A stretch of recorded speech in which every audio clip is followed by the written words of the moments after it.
The glittering lights of Hollywood's golden age hid dark secrets and tragic endings.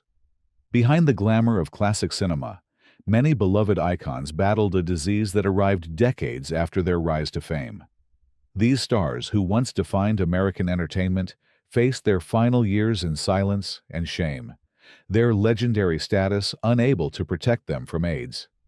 Join us as we uncover the heartbreaking stories of 25 beloved Golden Age icons whose final chapter was written by this merciless illness. Rock Hudson. Rock Hudson wasn't just Hollywood's dreamboat.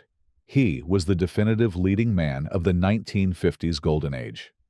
With that chiseled jawline standing 6 feet 5 inches tall, Hudson dominated screens alongside icons like Elizabeth Taylor in Giant, and created legendary chemistry with Doris Day in romantic comedies that defined the era. During Hollywood's studio system, Hudson was carefully manufactured, his real name, Roy Scherer Jr., deemed unsuitable for marquees, his working-class background concealed, and his sexuality hidden behind carefully orchestrated publicity dates. In July 1985, the world gasped when Hudson appeared shockingly gaunt at a press event with Doris Day. The truth couldn't be hidden anymore. His publicist confirmed what tabloids had been whispering. Rock Hudson had AIDS. In his final act of courage, Hudson authorized the first-ever public announcement of an AIDS diagnosis by a major star. His death on October 2, 1985, wasn't just the loss of Hollywood royalty. It was the moment AIDS crashed into American consciousness. Princess Diana's simple handshake with him in hospital shattered stigmas overnight. The man who once commanded $400,000 per film, astronomical in 1950s dollars, became something more valuable. The face that finally forced America to confront the AIDS crisis that had been ignored for too long. Liberace. Liberace didn't just play the piano. He assaulted it with rhinestones and candelabras, transforming classical music into the most flamboyant show on earth. The Wisconsin-born virtuoso, who studied at the Wisconsin Conservatory of Music, became Mr. Showmanship, earning $50,000 weekly in the 1950s when television was still finding its footing. His signature catchphrase, "I wish my brother George was here," became a national sensation, as did his outlandish costumes that grew more elaborate throughout his 40-year career. When British newspaper The Daily Mirror hinted he was gay in 1956, Liberace unleashed legal fury, winning £8,000, equivalent to $225,000 today, after swearing on a Bible he wasn't homosexual. The irony? His Las Vegas shows attracted thousands precisely because of the camp performance style that winked at what couldn't be openly acknowledged in the Eisenhower era. As AIDS began ravaging his body in 1986, Liberace kept performing, hiding his deteriorating frame under even more extravagant costumes, weighing up to 200 pounds. His final Las Vegas shows were described by critics as ghostly brilliance. He could barely stand, but still dazzled. On February 4, 1987, Mr. Showmanship took his final bow at 67. His death certificate initially claimed heart failure, but the truth emerged days later. The man who lived denying who he was died the same way. Anthony Perkins. Anthony Perkins created the most iconic killer in cinema history, yet his most elaborate performance was pretending to be someone he wasn't off-screen. Cast as the seemingly innocent but ultimately murderous Norman Bates in Alfred Hitchcock's 1960 masterpiece, Psycho, Perkins created a character so chilling that hotel shower scenes were never the same again. With his boyish good looks and vulnerable intensity, Perkins had already established himself as a promising leading man, earning an Oscar nomination for Friendly Persuasion, opposite Gary Cooper in 1956. Behind his rise to fame, Perkins lived in paralyzing fear of his sexuality being discovered in an era when such a revelation meant certain career death. Studio publicity departments arranged dates with actresses, while Perkins reportedly engaged in secret relationships with fellow actors, including Tab Hunter. The master of psychological horror faced real-life terror when he discovered his HIV status not from doctors, but from tabloid rumors. Rather than confirm speculation, Perkins married photographer Barry Berenson in 1973 and had 2 sons, creating the family image studios demanded. His Bates Motel legacy secured 3 Psycho sequels, but his health deteriorated rapidly by 1992. On September 12, 1992, Perkins died at 60, leaving a final statement read by his wife.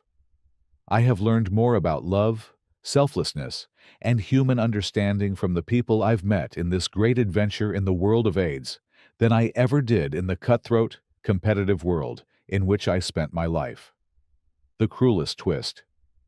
His widow Barry died in the September 11th attacks, boarding American Airlines Flight 11 that struck the North Tower. Robert Reed. Robert Reed beamed into American living rooms as the perfect TV dad, Mike Brady, teaching life lessons with patient wisdom each week. Before becoming America's favorite father in 1969, Reed had established himself as a serious actor in the golden age of television drama, studying at the Royal Academy of Dramatic Arts and starring in the legal drama The Defenders from 1961 to 1965. The classically trained Shakespearean actor secretly battled with producers over the Brady Bunch scripts, finding them simplistic compared to his earlier prestigious work. The bigger battle, however, was the one Reed fought with himself. A gay man portraying the ultimate family man, at a time when revealing his sexuality meant career destruction. Reed had arrived in Hollywood during its twilight golden age, when studios still controlled actors' images with iron fists. To the Brady kids, Reed became a real-life father figure, taking them to Shakespeare performances and museums between shoots.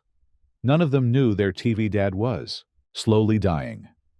In his final years, Reed's body was ravaged by colon cancer, while HIV silently weakened his immune system. He died on May 12, 1992, at 59, with his death certificate listing cancer as the primary cause. When news leaked that HIV was a contributing factor, America faced the jarring reality that their idealized father figure had lived with a secret that society had forced him to hide. Florence Henderson later revealed, "Robert did not die from AIDS, but he had it. We protected his privacy, just as he had protected ours." Rudolph Nureyev. Rudolph Nureyev didn't just dance. He exploded across stages with an animal ferocity that revolutionized male ballet. His dramatic defection from the Soviet Kirov Ballet at Paris's Le Bourget Airport in 1961 became front-page news worldwide during the Cold War's height, turning him into both artistic and political sensation overnight. Nureyev arrived in Western ballet when the art form was still firmly entrenched in Golden Age traditions. His radical approach shattered conventions, demanding spotlight traditionally reserved for ballerinas. His partnership with Dame Margot Fonteyn, 23 years his senior and already a legend, created ballet's most electric pairing. Their 1962 performance in Giselle received an unprecedented 89 curtain calls and had to be stopped at 2 a.m. when the orchestra simply refused to play any longer. Offstage, Nureyev lived with the same intensity, burning through lovers and hosting legendary parties at his Paris apartment, where guests included Jackie Kennedy and Mick Jagger. When AIDS struck in the late 1980s, the dancer who once seemed to defy gravity began to falter. His final performance in 1992 at the Palais Garnier brought audiences to tears, the once mighty dancer visibly struggling through choreography he once dominated. On January 6, 1993, the ballet world lost its most magnetic star at 54. The Opéra de Paris hung an enormous black shroud from its facade, the only appropriate response to the void left by the man who'd transformed their art form through sheer force of will. Amanda Blake. Amanda Blake blazed across television screens for 19 years as the fiery Miss Kitty on Gunsmoke, creating one of TV's most enduring female characters. With her flame-red hair and no-nonsense attitude, Miss Kitty ran the Long Branch Saloon with a mix of tough love and compassion that made her the heart of Dodge City. Blake appeared in over 500 episodes of what became television's longest-running dramatic series during the golden age of TV westerns, helping the show dominate ratings from 1955 to 1975. Born in 1929, Blake rose through Hollywood's studio system, signing with MGM and appearing in films alongside stars like Humphrey Bogart before finding her iconic television role. Off-screen, Blake was equally passionate about animal conservation, turning her Arizona ranch into a wildlife sanctuary where she raised cheetahs and other exotic animals. Her dedication to wildlife earned her more pride than any acting award. Blake's final years were marked by health struggles kept carefully private. When she died on August 16, 1989, at 60, her death certificate listed cancer as the cause. Only later did the truth emerge. She had died from AIDS-related complications, reportedly contracted from her fourth husband. The revelation shocked fans who had never associated the disease with heterosexual women, especially beloved TV icons from the Golden Age. Her death highlighted a growing but often overlooked reality of the epidemic, that AIDS wasn't confined to the gay community, a misconception that had dangerous public health consequences. Howard Ashman. Howard Ashman didn't just write Disney lyrics. He breathed soul into an animation renaissance that reconnected with the studio's Golden Age glory. Though his career peaked in the 1980s, Ashman was deeply influenced by classic Hollywood musicals of the 1940s and 1950s. His genius was applying Golden Age storytelling principles to animation, bringing psychological depth and narrative sophistication back to the form. Working with composer Alan Menken, Ashman revitalized the movie musical tradition that had defined Hollywood's heyday.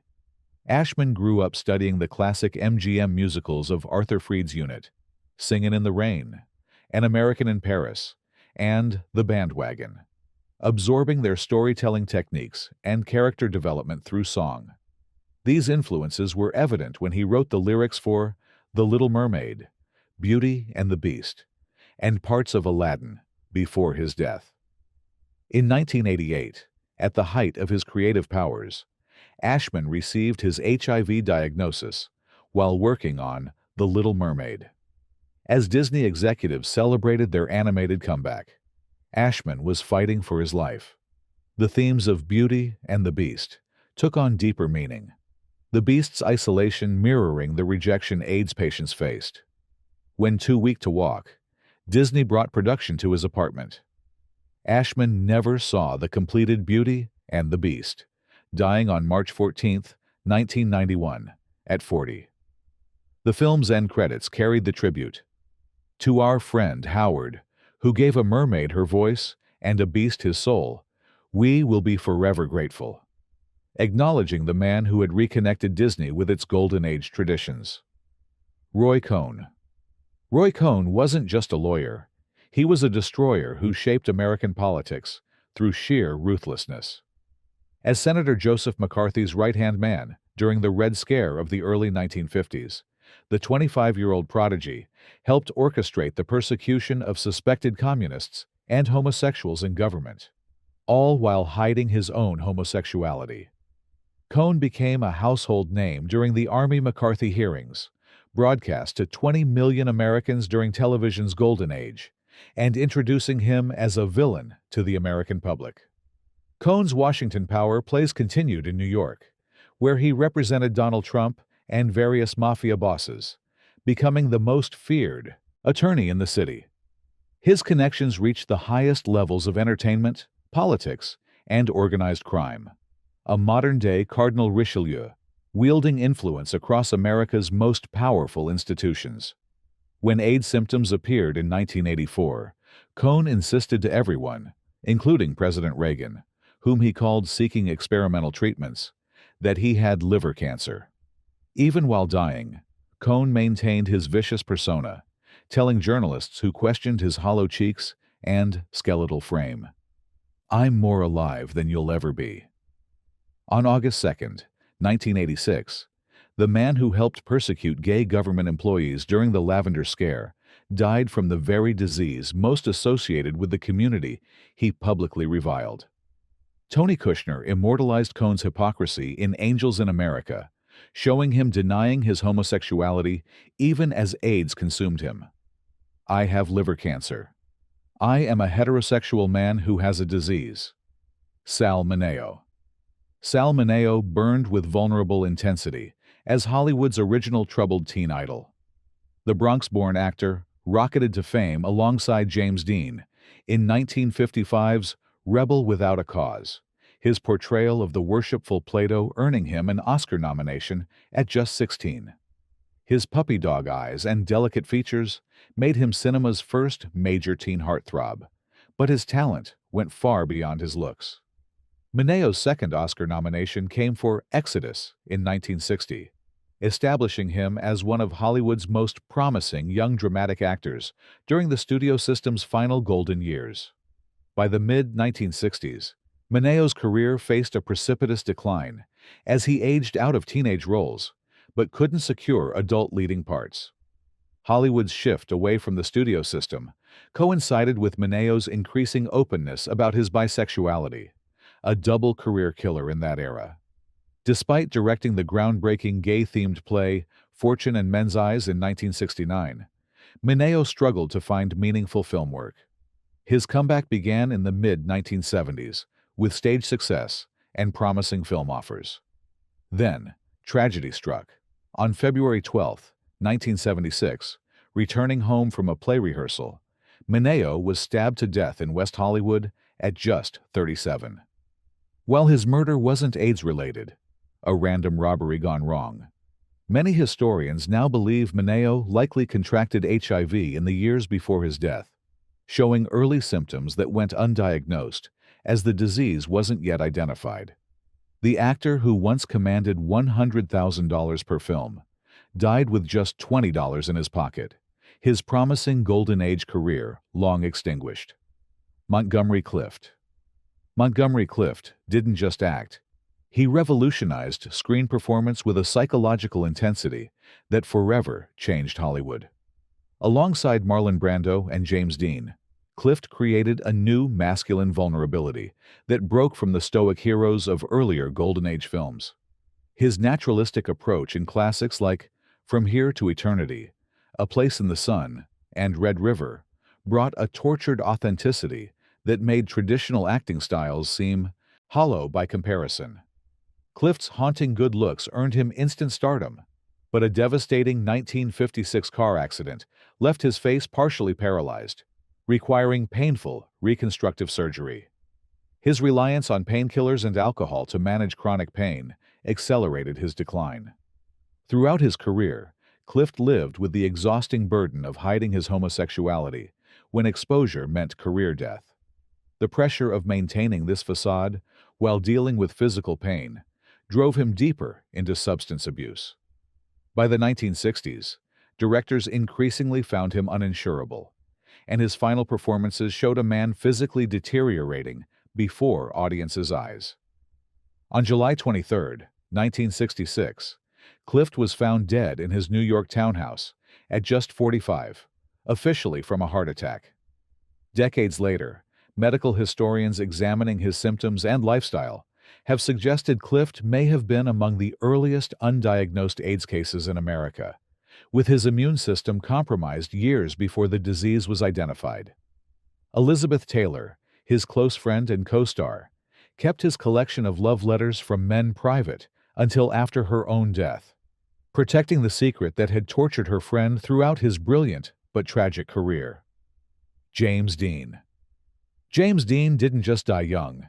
He lived forever, his three-film legacy burning with an intensity that defined an entire generation.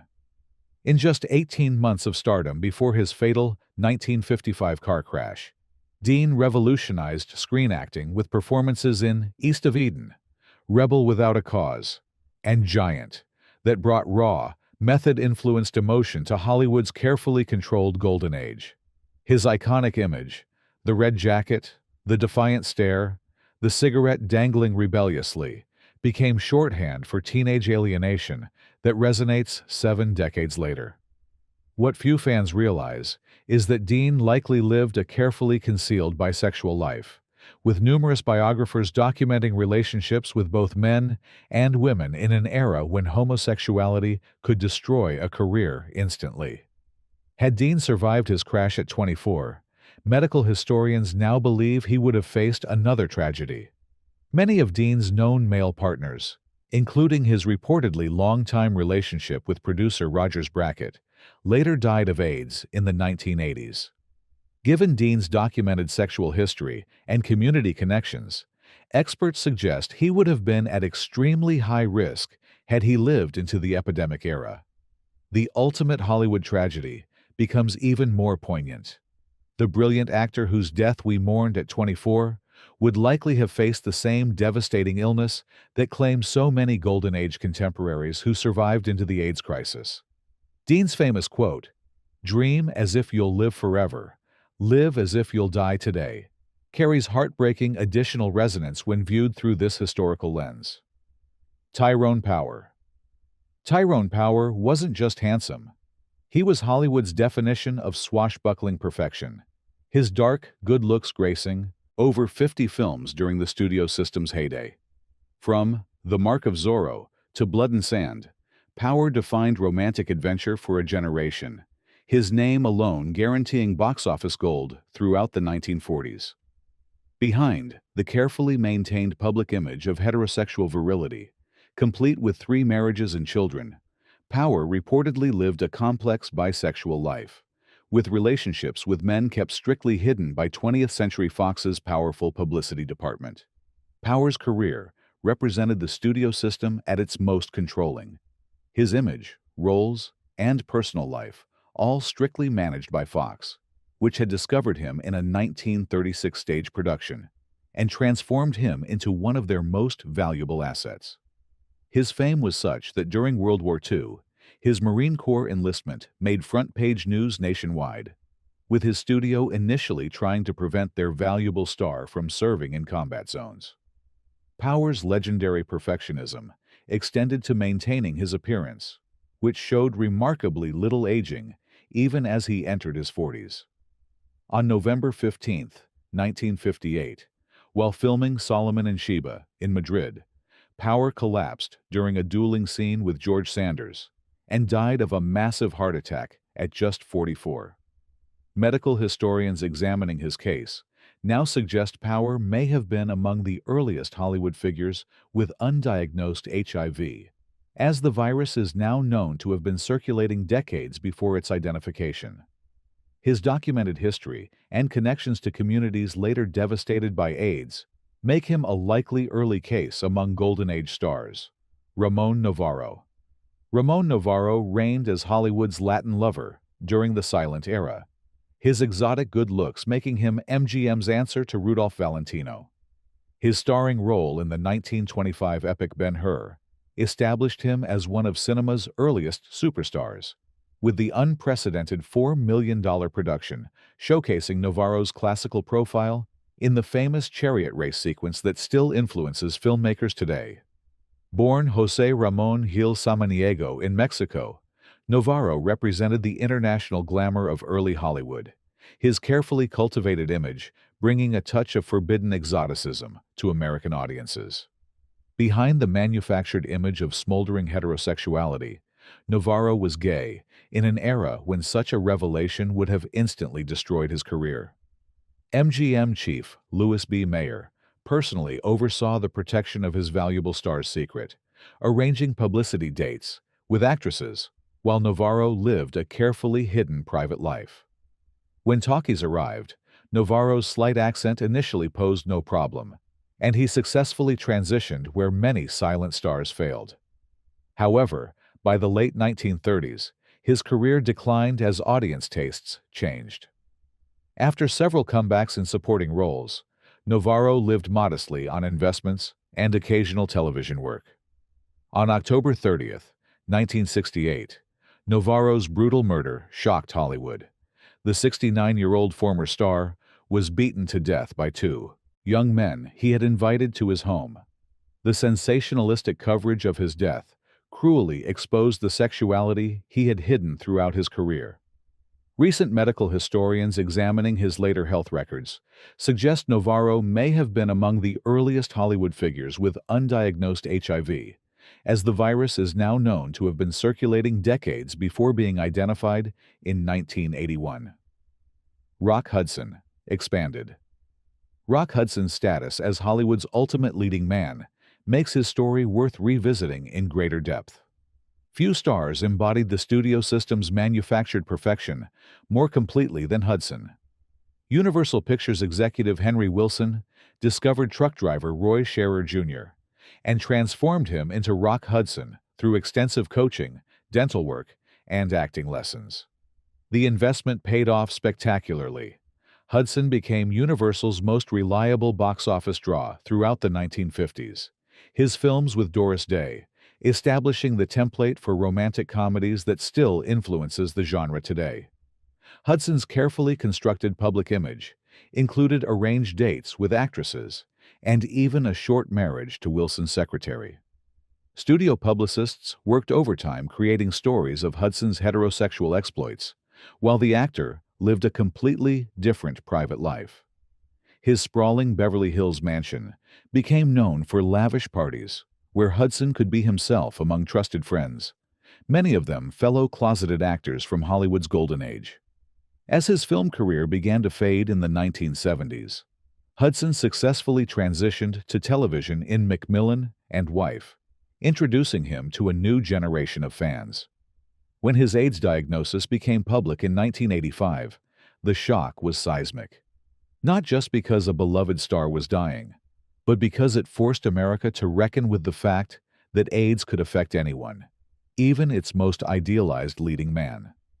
In his final act, Hudson established the Rock Hudson Foundation, which later merged with AMFAR, American Foundation for AIDS Research, helping fund research that has saved countless lives. The man who lived his life in a carefully constructed fiction died in a moment of profound truth that changed America's understanding of both AIDS and homosexuality forever. Randolph Scott. Randolph Scott embodied the stoic Western hero for a generation, his weathered face and laconic style defining the genre across a 30-year career spanning over 100 films.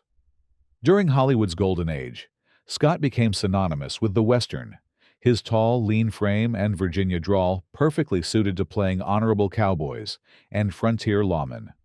After early work in various genres, Scott found his niche in Westerns, particularly his acclaimed 1950s collaborations with director Bud Budisher, that are now considered classics of the form.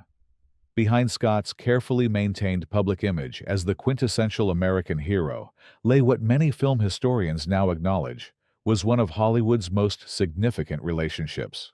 For years, Scott shared a house with fellow actor Cary Grant, in a living arrangement the press euphemistically called a bachelor residence. While both men married women multiple times, their relationship, whatever its true nature, remained the constant in both their lives for over a decade.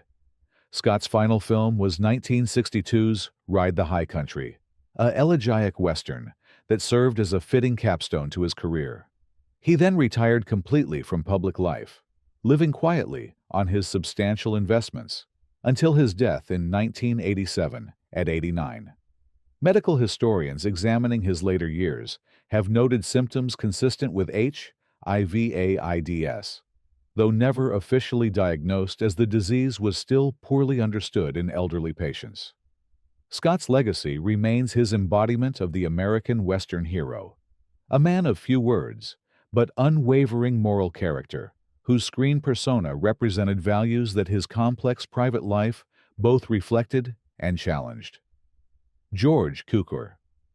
George Cukor didn't just direct movies.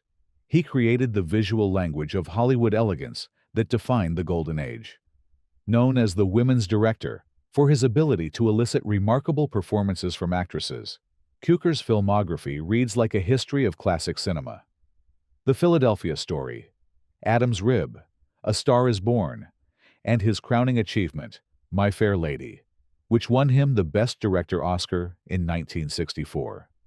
His perfectionism was legendary. Cukor would shoot dozens of takes until achieving exactly the sophisticated tone he sought. Behind his professional success, Cukor lived as an open secret in Hollywood. A gay man whose sexuality was known within the industry, but never acknowledged publicly. His Sunday afternoon pool parties at his Hollywood Hills home became legendary, a safe space where closeted actors and industry figures could relax without pretense. Despite his sexuality being something of an open secret, Cukor maintained a carefully professional public image that protected his career during less tolerant times. He continued directing into his 80s, with his final film, Rich and Famous, released in 1981 when he was 82. Cukor died on January 24, 1983, at 83, with pneumonia listed as the cause. Given the timing of his death at the very beginning of the AIDS epidemic and the limited testing available, medical historians now believe Cukor may have been among the earliest Hollywood figures to succumb to AIDS-related complications, though it went undiagnosed at the time. His legacy as the director who defined sophisticated comedy and created the most elegant films of Hollywood's golden age remains untarnished. Denholm Elliott. Denholm Elliott wasn't Hollywood's leading man. He was something far more valuable. The character actor who elevated every film he appeared in. With over 120 film credits stretching back to the 1940s, Elliott brought depth and humanity to roles that could have been forgettable in lesser hands. His early career placed him firmly in Britain's golden age of cinema, working with legends like Noel Coward and David Lean, before later generations discovered him in films like Raiders of the Lost Ark and Trading Places. Elliott's early life was marked by extraordinary trauma. As a RAF pilot during World War II, he was shot down and spent 3 years in a German POW camp, where he discovered acting in prisoner productions. This experience of confinement and performance would eerily presage his later years, when he continued working while hiding his bisexuality and eventually his AIDS diagnosis.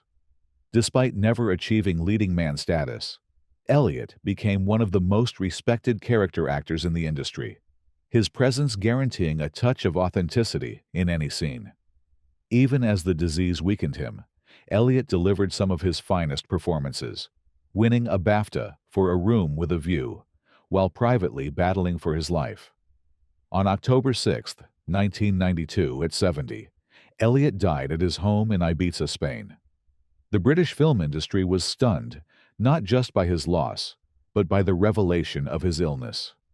Today, the BAFTA Denholm Elliott Award ensures his legacy continues, recognizing promising actors who might embody his remarkable ability to find truth in every character, a talent that stretched from cinema's golden age to the modern era.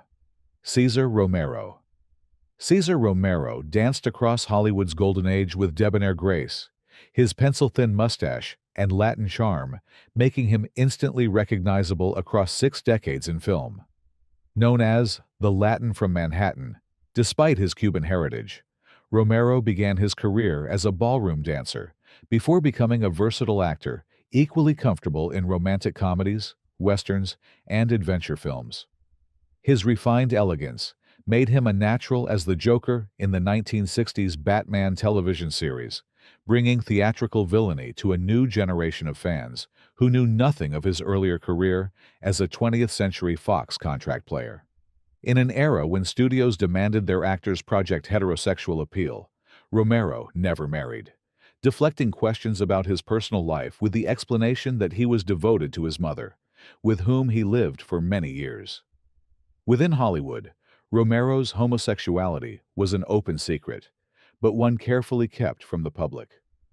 Unlike many contemporaries, Romero seemed relatively comfortable with his sexuality among friends, though he never publicly acknowledged it, given the career consequences such honesty would have carried. He continued working into his 80s, with his final role coming in 1990. On January 1, 1994, Romero died at 86, with official reports citing bronchitis and pneumonia. Given the symptoms and timing, medical historians now believe these were likely AIDS-related complications, though the diagnosis was often omitted from death records of elderly patients in that era. Romero's six-decade career spanned from Hollywood's golden age to the modern era, his elegant presence connecting generations of filmgoers through a lifetime of graceful performances. Clifton Webb. Clifton Webb elevated snobbery to an art form, his razor-sharp diction and impeccable posture, making him cinema's quintessential sophisticate. Unlike most Golden Age stars who began in their 20s, Webb didn't achieve film stardom until his mid-50s, when his scene-stealing performance as the acid-tongued columnist Waldo Lydekker in 1944's Laura earned him an Oscar nomination and established him as Hollywood's premier portrayer of intellectual elegance. Webb had previously enjoyed a successful career as a professional dancer and Broadway star before 20th Century Fox head Darryl F. Zanuck took a chance on the middle-aged performer. Webb defied Hollywood conventions by living openly with his mother throughout his adult life, a relationship immortalized in the popular 1948 comedy Sitting Pretty, which spawned two sequels featuring Webb as the imperious babysitter, Mr. Belvedere. Within the industry, Webb made little effort to hide his homosexuality, though it remained unacknowledged publicly during his lifetime. His refined, cultured persona allowed him a degree of latitude unusual for his era. Audiences accepted his distinctly non-traditional masculinity as simply part of his sophisticated charm. Webb's health began failing in the early 1960s, and his final film was 1962's Satan Never Sleeps. He died on October 13, 1966, at 76, with his official cause of death listed as heart failure. Recent medical historians examining his symptoms in his final years have suggested Webb may have been among the earliest undiagnosed AIDS cases in Hollywood, as the virus is now known to have been circulating decades before being identified. His legacy as cinema's most elegant snob remains secure, his precisely articulated insults still studied by actors seeking to perfect the art of the sophisticated put-down. Charles Laughton. Charles Laughton didn't just act. He consumed roles with such ferocious appetite that audiences couldn't look away. His portrayal of Henry VIII in The Private Life of Henry VIII won him the Best Actor Oscar in 1933 and established him as one of the most compelling performers of Hollywood's golden age. With his bulky physique and remarkably expressive face, Laughton created unforgettable characters in classics like Mutiny on the Bounty, Witness for the Prosecution, and his sole directorial effort, The Haunting, The Night of the Hunter. Behind his professional triumphs, Laughton struggled with his weight, his self-image, and his sexuality. Though married to actress Elsa Lanchester for 33 years, their relationship was complicated by Laughton's homosexuality, something Lanchester confirmed after his death. Like many gay men of his generation, Laughton lived with tremendous inner conflict, his Catholic upbringing clashing with his natural inclinations. This tension perhaps informed the tormented characters he portrayed so brilliantly on screen. Laughton's later career included memorable supporting roles and acclaimed stage performances of Shakespearean readings. He died on December 15, 1962, at 63, with cancer listed as the official cause. Medical historians reviewing his case have noted that his symptoms were consistent with what would later be recognized as AIDS-related complications, suggesting he may have been among Hollywood's earliest undiagnosed cases, as HIV is now known to have been circulating decades before being identified. Laughton's artistic legacy remains his ability to transform his unconventional appearance into an asset, creating characters of such psychological complexity that they continue to fascinate audiences decades after his death. Edward Everett Horton. Edward Everett Horton elevated the nervous sidekick to an art form, his distinctive double-take and flustered delivery making him one of Hollywood's most beloved character actors. In a career spanning 60 years and over 180 films, Horton specialized in playing buttoned-up gentlemen, undone by chaos around them. His nervous mannerisms and precisely articulated diction made him the perfect foil for stars like Fred Astaire and Ginger Rogers, with whom he appeared in several classic 1930s musicals, including Top Hat and Shall We Dance. Though never a leading man, Horton achieved something more enduring: instant recognizability that made him a welcome presence in any film. His distinctive voice later introduced fractured fairy tales on The Rocky and Bullwinkle Show, introducing him to a new generation who knew nothing of his golden age film career. Throughout his life, Horton lived with his mother and, after her death, with his brother in a lavish estate named Belly Acres. His sexuality, while never publicly acknowledged during his lifetime, was something of an open secret in Hollywood, where he was known for hosting tasteful gatherings of like-minded men in the industry. Horton continued working into his 80s, with his final film appearance coming in 1971's Cold Turkey. He died on September 29, 1970, at 84, with cancer listed as the cause. Recent medical historians examining his case have suggested Horton may have been among Hollywood's earliest undiagnosed AIDS cases, as the virus is now known to have been circulating decades before being identified in 1981. His legacy as cinema's premier portrayer of flustered gentility remains secure, his precise comic timing still studied by actors today. Gail Russell. Gail Russell stunned audiences with haunting beauty that seemed to come from another world. Discovered while still in high school, the painfully shy teenager was thrust into stardom by Paramount Pictures, who cast her in the supernatural romance The Uninvited, 1944, when she was just 20. Her ethereal presence and huge, expressive eyes made her perfect for playing otherworldly characters. But the real-life Russell was ill-equipped for Hollywood's pressures. Crippling anxiety led studio doctors to prescribe alcohol to calm her nerves before performances, a disastrous recommendation that led to full-blown alcoholism. Russell's promising career included starring roles opposite John Wayne in Angel and the Bad Man and Wake of the Red Witch, where her vulnerable quality created memorable chemistry with Wayne's rugged persona. Despite these successes, her battle with alcohol intensified, leading to a highly publicized drunk driving accident that damaged her career. After Paramount dropped her contract, Russell's life spiraled further.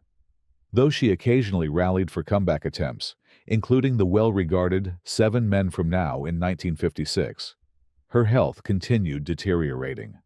On August 26, 1961, Russell was found dead in her small apartment at just 36, surrounded by empty alcohol bottles. While her death was attributed to alcohol-related causes, medical historians examining her case have noted symptoms consistent with what would later be recognized as HIV/AIDS complications. The actress whose otherworldly beauty captivated the Golden Age died alone and forgotten, a haunting reminder of how quickly Hollywood abandoned its troubled stars when their problems became inconvenient. William Haines. William Haines made a choice almost unthinkable in 1930s Hollywood. He chose authenticity over stardom. As MGM's top male box office draw of the late 1920s, Haines pioneered the wisecracking, cocky but charming persona that later stars like Cary Grant would perfect. His successful transition from silent films to talkies, where many stars failed, proved his genuine talent and audience appeal. Studios projected Haines would remain a top star throughout the 1930s, with his films consistently delivering strong profits during the early Depression years. Behind his Hollywood success, Haines lived openly with his partner Jimmy Shields, their relationship an open secret within the industry. When MGM head Louis B. Mayer demanded Haines choose between a lavender marriage to a woman or losing his contract, Haines made an unprecedented decision. He walked away from stardom at its peak. "I'm married to Jimmy," he reportedly told Mayer during their final confrontation. Blacklisted from films, Haines reinvented himself as an interior designer, building a second successful career, decorating homes for stars, including Joan Crawford and Betsy Bloomingdale. His designs became so sought after that his homosexuality became a non-issue among Hollywood elite who valued his talent. Haines and Shields remained together for 47 years until Haines's death in 1973, what Joan Crawford called the happiest marriage in Hollywood. Medical historians now believe Haines may have been among the earliest undiagnosed AIDS cases, as his final illness showed symptoms consistent with the disease, which is now known to have been circulating decades before being identified. Agnes Moorehead. Agnes Moorehead commanded attention with her striking features and regal bearing across 6 decades in entertainment. Though modern, audiences remember her primarily as Witch Endora on television's Bewitched. Moorehead was among the most respected character actresses of Hollywood's golden age. Her role as Aunt Fanny in Orson Welles' The Magnificent Ambersons earned her the first of 4 Oscar nominations and established her as an actress of remarkable range and emotional depth. From the vindictive Mrs. Danvers in Rebecca to her iconic radio work on Sorry, Wrong Number, Moorehead brought psychological complexity to every role. Behind her professional achievements, Moorehead maintained intense privacy about her personal life. Though married twice to men, persistent rumors about her sexuality circulated throughout her career. Her close friendship with actress Debbie Reynolds fueled speculation, as did her long residency at the House of Seven Garbos, a women-only Hollywood residence. Moorehead never publicly addressed these rumors, maintaining a carefully constructed public image throughout her life.